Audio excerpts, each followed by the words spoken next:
मिश्रा और आप सभी दर्शकों का अन्नदाता कार्यक्रम में बहुत बहुत स्वागत करती हूं।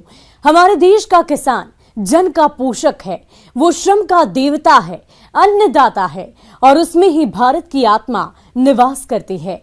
ऐसे ही किसानों की प्रगति के लिए हम खेती बाड़ी से जुड़ी बहुत सी नई लाभकारी जानकारियां हर रोज सुबह आपके लिए लेकर आते हैं। मध्य प्रदेश और छत्तीसगढ़ के जिन किसानों ने सोयाबीन की खेती की है, उनकी फसल में अभी फूल और फली बनने की अवस्था चल रही होगी और इसी समय फसल में कीट और रोगों का प्रकोप बढ़ने की संभावना होती है। इसलिए किसानों को अपनी सोयाबीन की फसल को नुकसान से बचाने की जरूरत है। वो सही समय पर कीट रोगों की पहचान कर उनका नियंत्रण करे। तो इसकी जानकारी लेते हैं कृषि विज्ञान केंद्र शहडोल के विषय विशेषज्ञ ब्रजकिशोर प्रजापति से।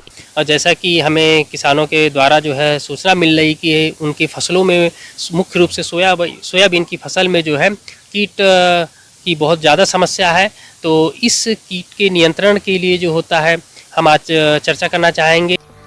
जैसा कि आप सभी जानते हैं कि सोयाबीन की फसल को सबसे अधिक नुकसान कीट और रोगों के प्रकोप से होता है। यदि आपने समय रहते इसका नियंत्रण नहीं किया तो सोयाबीन के उत्पादन में भारी कमी आ जाती है। इसलिए आप इनकी पहचान कर समय रहते नियंत्रण जरूर करें। तो सोयाबीन में हमारे क्षेत्र में मुख्य रूप से जो लगने वाले कीट हैं, जो पत्ती को खुरच कर खाते हैं और दूसरे जो होते हैं, अभी फली की अवस्था में सोयाबीन आ रखा है, तो सोयाबीन की जो फली होती है उसमें जो होते हैं लार्वा जो होते हैं इल्लियों के, वह जो होते हैं छिद्र बनाकर जो होते हैं दाने को खाते रहते हैं, जिसके कारण जो है गुणवत्ता जो है कम होती है और उत्पादकता भी निश्चित रूप से कम होती है। तो इसमें मुख्य रूप से जो लगने वाले कीट हैं सेमी लूपर है, उसके अलावा जो है तम्बाकू कैटल बीरल जो है, पॉट बोरर जो है, सबसे ज़्यादा समस्या है हमारे क्षेत्र में।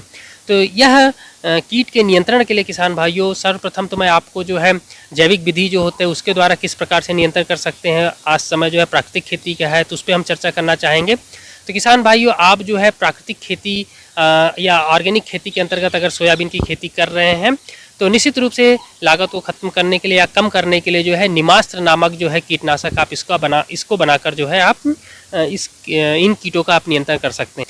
अब जो है अगर आप बाजार में जो उपलब्ध कीटनाशक अगर आप इससे नियंत्रण करना चाहते हैं तो उसके लिए जो होता है क्लोरेंट्रानिलीप्रोल 18.5% जो है SC की जो मात्रा होती है उसकी 150 ml मात्रा को जो है 500 लीटर पानी में घोलकर आप प्रति हेक्टेयर की दर से आप छिड़काव करके इन सेमी लूपर तम्बाकू कैटल पिलर है, इनको आप नियंत्रण कर सकते हैं। और इसके अलावा जो होता है आप क्विनाल फोस जो है उसका भी जो है 25 EC जो मात्रा है उसको भी जो है 1 लीटर मतलब 1000 ml मात्रा को जो है 500 लीटर पानी में घोलकर आप छिड़काव करते हैं तो निश्चित रूप से आप पॉट बोरर हुआ, कैटल पिलर हुआ, इनको भी आप नियंत्रित कर सकते हैं।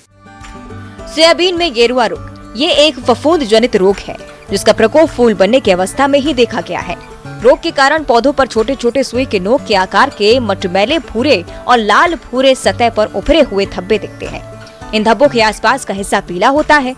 धब्बे पहले पत्तियों के निचली सतह पर आते हैं, बाद में ये धब्बे गहरे भूरे काले रंग के हो जाते हैं। वो धीरे धीरे पूर्ण पत्ती पीली पड़कर सूख जाती है। ग्रसित पत्तियों को उंगली से थपथपाने पर भूरे रंग का पाउडर जैसा निकलता है। इस रोग की रोकथाम के लिए रोगरोधी किस्मों का चयन करें, उचित फसल चक्र अपनाएं। इसके अलावा रोग के रासायनिक नियंत्रण के लिए हेक्साकोनाजोल दवा की 2 मिलीलीटर मात्रा का प्रति लीटर पानी के हिसाब से घोल बनाकर छिड़काव करने पर इस रोग का नियंत्रण आसानी से हो जाता है। अब जो मुख्य रूप से किसानों के द्वारा दूसरी समस्या देखने को मिल रही है वह पत्तियों का पीलापन होना या पुष्प, कुछ किसानों के जो पुष्प लगे हुए हैं उसमें जो होता है रस शोषक कीट जो होते हैं वो लगे हुए हैं। तो उस अवस्था में क्या होता है, पुष्प बहुत ज़्यादा झरते हैं और पॉड फॉर्मेशन नहीं हो पाता है, पौधे बढ़वार भी कम हो जाती हैं, पत्तियाँ पीली हो रही हैं, तो जिसको येलो मोज़ेक वायरस भी बोला जाता है।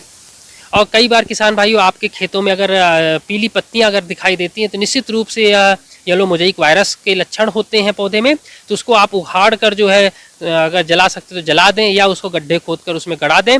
और खेत का निश्चित रूप से जो है मेड़ है जो है उसको आप जो खरपतवार है उसको आप उखाड़ कर फेंक दें या हंसी से काट कर निश्चित रूप से आप साफ सफाई रखें, जिससे जो है कीट के जो है जीवन चक्र वो पूर्ण रूप से कंप्लीट नहीं हो पाता है। और जो है आप यह भी एक विधि होती है कीटों के नियंत्रण के लिए।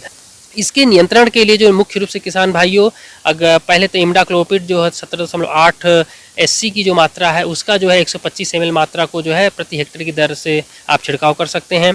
इसी प्रकार से थायोमेथेक्साम है जिसकी जो है 100 ग्राम मात्रा को जो है 500 लीटर पानी में घोलकर आप छिड़काव कर प्रति हेक्टेयर की दर से आप छिड़काव कर सकते हैं। इसी प्रकार से जो है थायोमेथेक्साम के साथ पूर्व मिश्रित जो है लैम्डासाइहेलोथ्रिन नामक भी दवा आती है जिसका जो है 125 ml मात्रा को जो है 500 लीटर पानी में घोलकर आप छिड़काव करते हैं तो निश्चित रूप से हमारे जो रस शोषक कीट हैं सभी का आप नियंत्रण कर सकते हैं। तो किसान भाइयों मेरे द्वारा बताई गई प्राकृतिक खेती जैविक खेती के अंतर्गत किस प्रकार से नियंत्रण करना है और रासायनिक कीटनाशकों का अगर उपयोग करना है तो उसकी मात्रा को मैं जिस प्रकार से बताया हूं अगर आप उसका उपयोग करते हैं तो निश्चित रूप से जो है आप कम लागत में सोयाबीन से अधिक उत्पादकता प्राप्त कर सकते हैं।